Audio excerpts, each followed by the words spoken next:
Bienvenidos y bienvenidas a Poesía Sin Fin, un podcast para estimular tu interés en la poesía mexicana de los siglos XX y XXI. En cada episodio, presentamos datos biográficos de los y las poetas, abordamos algunos rasgos estéticos de su obra y leemos fragmentos de sus poemas. En este programa, exploramos la historia de la poesía mexicana, historia de la que tú y yo formamos parte.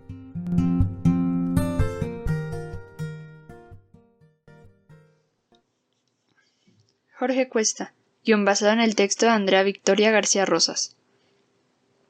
El escritor Jorge Mateos Cuesta Porte Petit, mejor conocido como Jorge Cuesta, nació el 21 de septiembre de 1903 en Córdoba, Veracruz. 38 años después se suicidó en la Ciudad de México el 13 de agosto de 1942. Fue químico, poeta, ensayista y editor. Se le considera el fundador de la crítica literaria mexicana. Entre las obras más destacadas del autor encontramos la Antología de la Poesía Mexicana Moderna de 1927, la poesía de Paul Eluard de 1929, Robert Desnos y el Sobrerealismo de 1930, Canta a un Dios Mineral de 1942, Naufragio de la Duda, Triángulos de Silencios, El Arte Moderno de 1943, Poemas y Ensayos de 1964, estas dos últimas publicadas de manera póstuma. Entre 1920 y 1932, Jorge Cuesta formó parte del grupo conocido como Contemporáneos y participó en la revista homónima. Algunos de los autores con los que trabajó fueron José Gorostiza, Javier Villaurrutia, Jaime Torres Bodet, Salvador Novo, entre otros. Con ellos escribió la Antología de la Poesía Mexicana Moderna. Sin embargo, solo él afirmó. En palabras de José María Espinaza, este grupo se caracterizó por la necesidad de tratar la esfera estrictamente creativa del fenómeno literario, y no de desprender y aislar el asunto de lo social, como se ha dicho con insistencia y mala fe, sino de establecer los parámetros en los que todo gesto creativo debe ser juzgado. Cuesta también participó en la creación de la revista Examen, junto a Javier Villaurrutia, en 1932, publicando un total de 3 números. Entre quienes lo conocieron y han leído sus obras está Octavio Paz, quien menciona: Cuesta estaba poseído por un dios temible, la inteligencia, pero inteligencia es una palabra que no designa realmente a la potencia que lo devoraba. La inteligencia está cerca del instinto, y no había nada instintivo en Jorge Cuesta. El verdadero nombre de esa divinidad sin rostro es razón. Su muerte fue absurda, no por falta, sino por exceso de razón. Fue un caso de intoxicación racional. A Jorge Cuesta le faltó sentido común, es decir, esa dosis de resignada irracionalidad que todos necesitamos para vivir.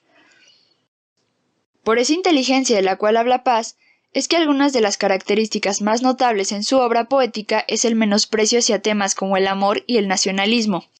El interés de Cuesta se inclina hacia temas relacionados con la libertad y la intelectualidad, unido a su interés a la crítica de poesía. Ahora bien, la obra poética de Jorge Cuesta está formada por alrededor de 40 poemas, de los cuales más de la mitad han sido trabajados como sonetos. Louis Panavier asegura que Cuesta encontró una teoría literaria a partir de la progresiva y recurrente aparición de ciertas ideas ligadas a su concepción del arte. La insistencia en conceptos como pureza, inteligencia, clasicismo, abstracción y forma define de alguna manera el ideal poético al que tiene todo acercamiento crítico del escritor. Podemos notar los rasgos que distinguen la poesía de Jorge Cuesta en uno de sus más célebres poemas, el Canta a un Dios Mineral. En este poema son visibles las técnicas, motivos y el quehacer poético del poeta. Capto la seña de mano y veo que hay una libertad de mi deseo. Ni dura ni reposa. Las nubes de su objeto el tiempo altera, como el agua la espuma prisionera de la masa ondulosa. Uno de los intereses de Cuesta fue la representación de la libertad y del deseo, que, de acuerdo con Beatriz Menard, se expresa en la estrofa anterior. En este poema, el yo lírico habla del intento de alcanzar lo deseado que se desvanece y desaparece. El deseo y la libertad van unidos, pues gracias a la segunda es que se expresa el primero, y trae a cuenta el sueño e ideal del yo lírico. En las siguientes estrofas, extraídas del mismo poema, podemos destacar el tiempo como rasgo temático. Signos extraños hurtan la memoria, para una muda y condenada historia, y acaricia las huellas como si oculta obcecación lograra, a fuerza de tallar la sombra vara, recuperar estrellas. Podemos notar el cambio temporal del yo lírico a través de la memoria y sus procesos kinestésicos. Otros de los temas de este poema que dan gran reconocimiento al escritor es la alusión y el uso del lenguaje que realiza en las estrofas posteriores, así como el problema de la muerte y la vida en contraste con la eternidad. Temas como la libertad, el sueño y el deseo son constantes en su obra, como podremos notar en los versos del poema, su obra furtiva. Aún más perdida que para el sueño, de nada dueño, vaga en la vida, del alma incierta que se despierta. En este caso, la libertad se ve reflejada en la liberación y autonomía que aporta a través de la personificación del sueño. El soñante es caracterizado por su ausencia durante el desarrollo del sueño, como una manera de sugerir que el contenido del sueño queda fuera del alcance del yo. Entonces, las temáticas de los poemas expuestos, el sueño y el deseo, en la creación de la poética de Jorge Cuesta, son razón predominante por la cual se le considera un escritor perteneciente a la tradición clásica, por su carácter reflexivo y crítico, que le da a su obra una calidad más universal, además de ser parte del problema filosófico mexicano.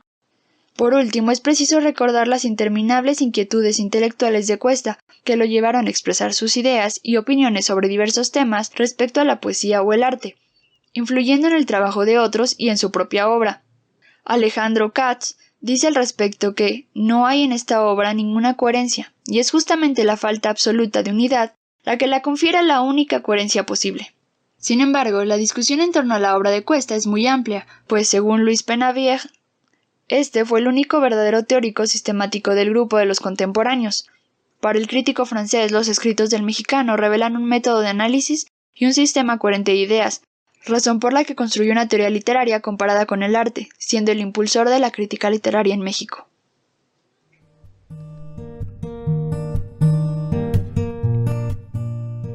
Te agradecemos tu compañía. En Poesía Sin Fin somos Edith Telles, Gabriela García, Jessica Sarabia y Julián Díaz. Este programa es posible gracias al proyecto Divulgación y Literacidad de la Universidad Autónoma Metropolitana de Iztapalapa, dirigido por la doctora Adriana Hernández Sandoval. Es producido por la editorial Piedra de Zohar. Para la musicalización utilizamos Into the Light de AUG Studios. Acompáñanos en el siguiente episodio. Ama tu ritmo y rima tus acciones.